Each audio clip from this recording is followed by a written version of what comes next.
This is St. Louis on the Air on St. Louis Public Radio. I'm Danny Wysentowski.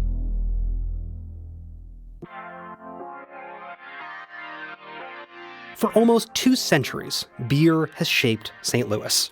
And while breweries like Anheuser-Busch are still flowing today, if you pore over our city's history, you'll find multiple beer dynasties started by families of German immigrants. And if you go far back enough, you'll arrive at the story of Adam Lemp, who in 1840 opened his Western Brewery and started selling lager. And today, about 180 years later, the Lemp name is still associated with beer and the way that Adam Lemp used a cave system to store and enjoy that beer. But the Lemp family has another legacy, one which Adam Lemp could never have imagined when he began brewing that beer here so many years ago. Tragedies, betrayals, and suicides, a supposedly haunted mansion, and theories still swirling to this day of cover-ups and possible murder. What is clear is that many of the Lemp family had problems, despite their wealth, and likely because of it. But there is so much more to the Lemp family than tragedy. A new book has uncovered records that give us a better picture of what it took to build that beer dynasty and provides new hints of the dysfunction behind the scenes. The book is called Adam Lemp and the Western Brewery, and I'm joined now by its author, historian and researcher, Chris Naffziger. Chris, welcome to the show. Thanks for having me. So, Chris, this book, as you write, was kind of inspired by a question that you weren't prepared to run into, and it came to you while you were looking at the burial records of Adam Lemp, the patriarch of the Lemp family. You found over a dozen people near his mausoleum, none of them with the last name Lemp, and you asked yourself, who are all of these people? So why was that question so striking to you, and why did it lead you on the journey to write this book? Well, yeah, basically I was looking at the burial records for Bellefontaine Cemetery, and I saw Adam Lemp was buried there, and there was his wife who was buried there as well, so they both had the last name Lemp. But then there's all these other people that had different last names, and, you go around to other records and, Bellefontaine Cemetery, and it's usually most people have the same last name. So what's going on here? Where did all these people come from? I mean, was he just being nice and letting his friends be buried in there? But I started digging deeper, and I started discovering that Adam Lemp had been married twice before. He had 3 marriages. And it turns out that his third wife had been married twice before as well. And then I start realizing this tangled web of all these earlier stepchildren, step-grandchildren, marriages that he tried to hide from his children that he had with later marriages. And I just started finding that this was a very complicated story. We know about William Lemp Sr., the huge brewery down on South Broadway. But then I started realizing that, wait a minute, this Adam Lemp, which we didn't know much about 10 years ago, had a really complex and very fascinating and in many ways kind of very tragic life.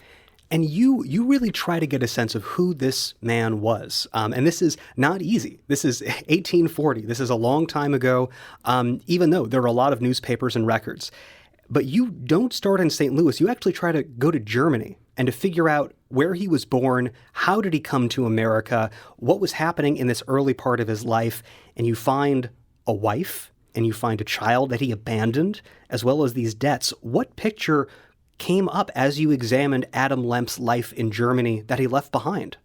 Yeah, so scholarship in the 21st century has become much more digital and electronic. So I actually did all this research from St. Louis in contacting German scholars. And of course, Germany is a very literate country.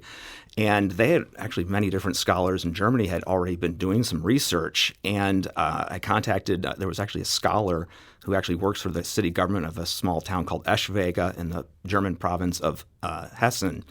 And I actually reached out to him, and he provided all these original documents in the archives of this small town. Likewise, the Lutheran Church of this German province of Hessen actually has really good records, and I was actually able to get a hold of actual baptismal records. But also, very interestingly enough, there had been an earlier book written about the ancestry of Adam Lemp, and when I went to corroborate these records, it turned out from these church leaders that they actually didn't exist. Wow. So it's actually very interesting. And like I said, I could do this anytime. I actually did this late at night at the time. I was a night owl at this point in my life. And so I could just send off these emails to these German pastors in Hessen, and they could get back to me and say, no, actually, this person who told you that Adam Lemp was baptized in our church was not actually telling you the truth. So it was really fascinating, and basically learning about this man, Adam Lemp, who was basically running breweries into the ground and going bankrupt in Germany. It was this story of, it was really shocking because, the story of the Lemps in America in the 1800s was one of success, millionaires. Did you find out why he left Germany? Was he seeking opportunity, or was he running away from something? He was running away from debts. And that's something that I learned from this German scholar. He actually went to the archives, and there's actually a notation on some documents about how he basically abandoned his wife and William Lemp Sr. In 1836. And we know this from these documents. And then when he gets to America, there are some sort of these vague references of living in Cincinnati. And then he comes to St. Louis probably around 1838.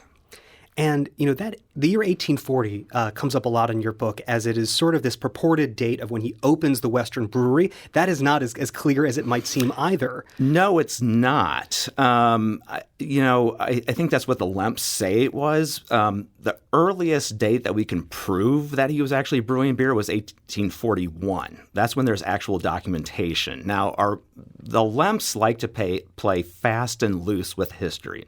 You hear the word historical revisionism. It gets thrown a lot in politics, but the Lemps were the original historical revisionists.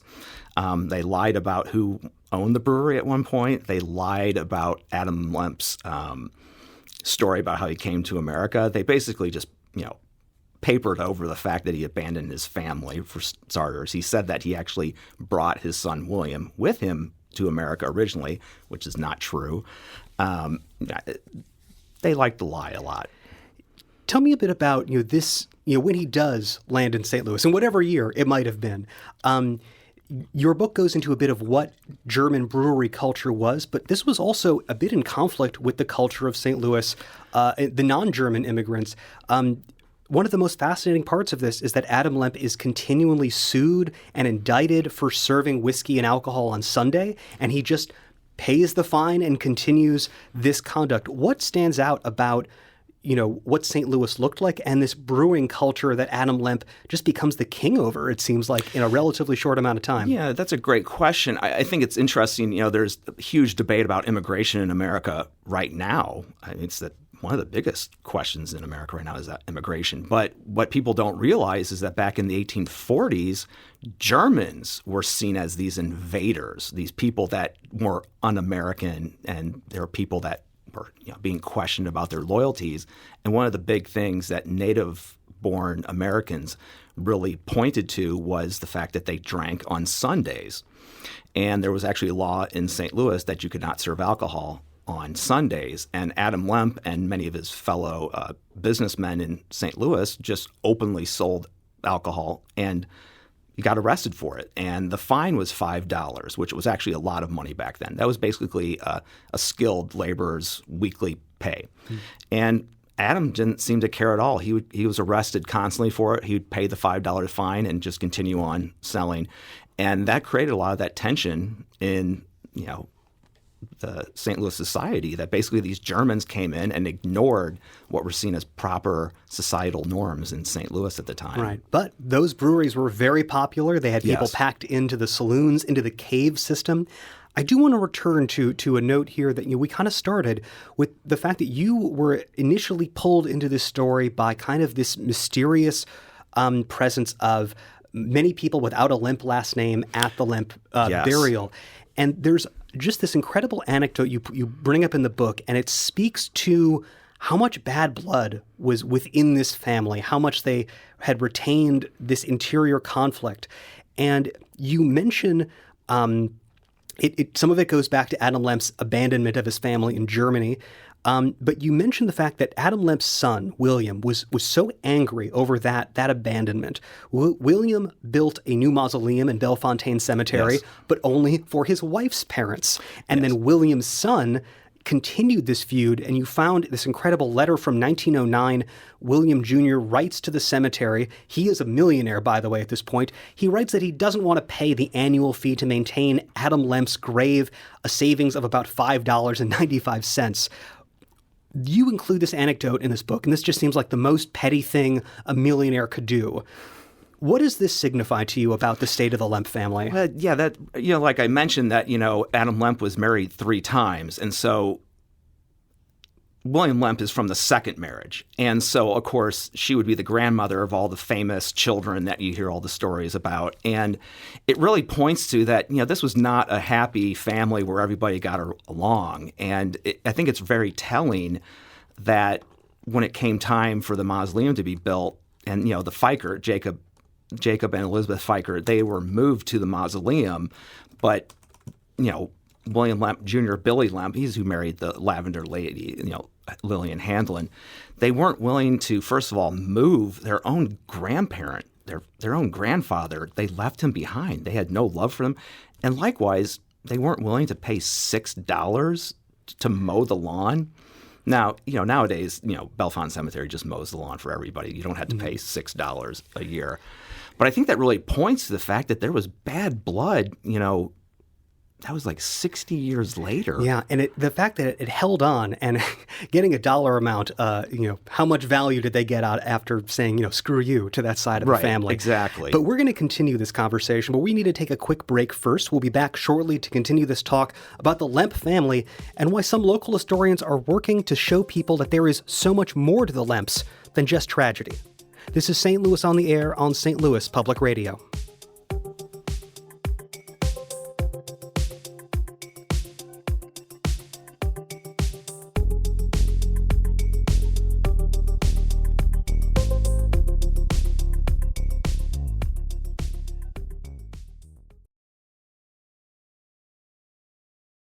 Welcome back. I'm Danny Wysentowski, in for Elaine Cha. We're talking today about the legacy of the Lemp family in St. Louis. It's a story that started with Adam Lemp, a German immigrant, opening a brewery on Cherokee Street around 1840. And with me to talk about Adam Lemp, we have historian Chris Naffziger. We've been talking with him today about a book he wrote about Adam Lemp, but I'd also like to introduce another voice to this conversation, Amanda Clark. She is a public historian and See STL Tours Manager at the Missouri Historical Society. Amanda, thank you for joining us. Thanks for having me. So, Amanda, we've been talking about the Lemp family, and part of what fascinated me with this is that there is a component, an audience, that is interested in the Lemp family as an example of true crime, as even a supernatural investigation, as even possible ghost hauntings. And I confess, when I first looked at this story and I was talking with Chris and bringing you both in, I thought, oh, let's continue to the ghost story. Let's tell why there is this supernatural element. But I talked with you and you said, actually, you have a totally different approach to this, and I appreciated it so much. And so you actually intentionally, you do not see this as a spooky ghost story or a true crime mystery. Well, why is that? So, yeah, this is one of my favorite parts of my job that I get to do, right? People come to me with a lot of questions that we get the same questions over and over again. This is one of them. And it's a chance, though, to get people to either look at more history or to kind of shift that perspective, just like you did, right? So people come to me with this, and I have them, let's look at the family. Like, why are we fascinated in this? Why do we need them to be ghosts? And why do we need that piece? Why can't it not be just a story exploring mental health issues and the challenges that people face, no matter how much money they have? We all have. It's a human story. It's a human modern story. Why do you think people are so attached to this? There is this kind of sickly, almost a attraction to the tragedies of the rich. They are distant perhaps from people who do not have millions of dollars. Their pain might not feel as raw or real. Is there something there? Or why do people tell you that they're wondering about, is the Lemp Mansion haunted? Is there a ghost there? Why do they interest that? Because they're people, they're human, right? And that is a deep human thing. Like, true crime is not something we invented as a genre that people are interested in. It's not even remotely modern. And people that first, true crime kind of emerges as a genre in Europe in 16th, 17th century, when the only thing standing between everyday people working really hard on the farms and the elite. That's the only crime. Like, they do get interested in crimes because there's no one between the elite and God, right? Like, the crimes that's what they're fascinated in. Then the Victorians bring in science and forensics, and we get more into these stories. And the Lemp family story for us here in St. Louis is that story. It brings all those things together. And Chris, your book it includes some of these details on some of the earlier tragedies the Lemps were around. This was not just suicides that affected them. Adam Lemp and others, lost people who were very close to them. You do not go down the rabbit hole of hauntings or supernatural elements. Why did you take that approach for your own book? Well, I think that's a great question. I respect everybody's beliefs, but for me personally, ghosts and spirits and stuff like that are not something that really is of interest to me. I was given the opportunity by the owner of the Lemp Brewery, along with my friend Jason Gray, an amazing photographer, to basically explore all of the cellars and every nook and cranny of the cave and where all the beer used to be stored. And no spirits ever came and said hello. And I even joked with Jason, I'm like, here's the opportunity. This is when Adam or William Sr. can contact us and give us a sign. And if their spirits are down there, they chose not to give me any reason to believe in their spirits being down there. And so it's just not my cup of tea. Yeah. And beyond the supernatural, there was also, I think, the temptation to see suicides or deaths as, possible connected murders or a conspiracy. Amanda, I understand that you actually had a difficult moment as a historian, as someone who cares about this city and these details. You were involved in a documentary project, and you were basically put in a situation where you were asked to maybe this was a murder. Maybe we don't really know. And that put, it didn't sound like that was a positive experience for you. How did you handle that? And what did you learn from that pressure? Yeah, this was 2019 or so. I think Chris and I were both involved in this. We were talking about it earlier. It was a project another group had for a long time. And I had always stayed away from the Lemp story, kept my distance, didn't really find much connection with it. And also there's people that do the history really well. And they had wanted me to talk for Elsa. Elsa is the daughter of one of the later generations. She does commit suicide in her, not in the mansion, but in her home in the Central West End. And that's the story they think might be murder, right? So they bring me all this research and that, can you be the voice for Elsa? And I said, sure, I will take this on, because I didn't know much about it. And I really got into her story. And the deeper I got, it was such a personal human story of a woman that, had all the money in the world, had all this stuff, but did not have a healthy marriage. And it was also a story of a couple that had all the resources in the world, but no marriage counseling. And there was also, obviously mental health issues in both families and challenges that in the end, that one of the things they hang on for the murder is that, her husband finds that she has, finds her in the bed, she's shot herself. And then there's this amount of time where he calls the lawyer first before the police. And that's one of the things that this team was hanging on to, that's the smoking gun, other than a smoking gun.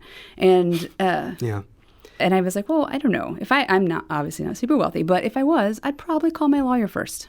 If something like that happened in my house, that's just the life of the wealthy people. They call the lawyer first. To me, there was things that were very easily explained. And that sounds so familiar to the way that I think even true crime now, or the way that, why didn't you act quickly enough? Why did you do this and not that? Who did you inform? A lot of these can sometimes be good questions, but a lot of times they create doubt that could even point a suspicion at a victim. And the fact that we don't know everything, that there are these gaps. Chris, this comes up actually in another case that I was really fascinated in the way that you presented, finding this man named William Cagle. Yes. Who, this is back to Adam Lemp. This is before, I think, the supposed, the suicides, of course. But you found one of these people who had a great influence seemingly, but you had a bunch of gaps in this knowledge, and you pursued this to figure out who he was and why he died. Tell me a bit about where that investigation led you and the gaps that you are still wrestling with. Yeah, so this is actually my favorite chapter in the book, interestingly enough, is this early business partner of Adam Lemp, almost completely forgotten. This I would describe this troubled figure, and I basically brought this guy back from being completely anonymous. He was in early business contracts. He actually married one of Adam Lemp's stepdaughters. It's kind of actually sort of this business transaction almost, to be honest. And then he leaves, and he kind of goes into these just series of failed business ventures. And I had his probate file, and I figured out that he died, and I couldn't figure out when or why. And then I started digging around in the old death record books at the Recorder of Deeds, and I found it. And normally in this book, it lists the causes of death. But then for him, It just says, his body found in the Commons. And I'm like, that's not a cause of death, guys. And then I found some German newspaper articles, and I found it by searching for the German word for dead body. And it took me like a half an hour to go through all of these just terrible stories of dead bodies being found, and I finally found the newspaper article about his death. And it is a tragic story. And I think that's, I guess I went from the approach of what I want my family talked about the way that some people, not all, talk about the Lemps, and we don't know why he died. They just found his body lying out near actually where modern-day Benton Park is, near English Cave. And I kind of tried to approach this book like not to sensationalize it. And I wouldn't want my family to be talked about in this way. And I tried to be sensitive. Why did he had all these debts. Did someone ambush him out near the intersection of Jefferson and Arsenal because they were angry that he cost them a lot of money? Did he take his own life because of all of the business problems he was having? We don't know. There are so many questions, but you find so much humanity, even in the business records and the people, and it is just a remarkable work that you've done. Chris Naffziger is a historian, researcher, and author. His book, which came out earlier this summer, is titled Adam Lemp and the Western Brewery. Chris, thank you so much for being here. Thank you. And Amanda Clark is a public historian and See STL Tours Manager at Missouri Historical Society. Amanda, thank you for joining us. Thanks for having me.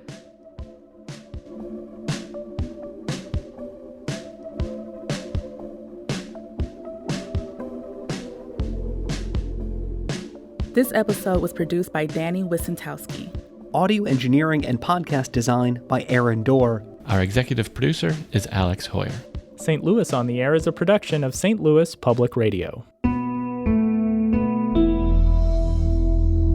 Understanding starts here. Do you find yourself regularly listening to episodes of St. Louis on the Air? Suggest us to a friend you think might enjoy our conversations, and leave us a review and rating on Apple Podcasts on the App Store. It's the simplest way to help people discover our show. Thank you. St. Louis Public Radio is a member-supported service of the University of Missouri St. Louis.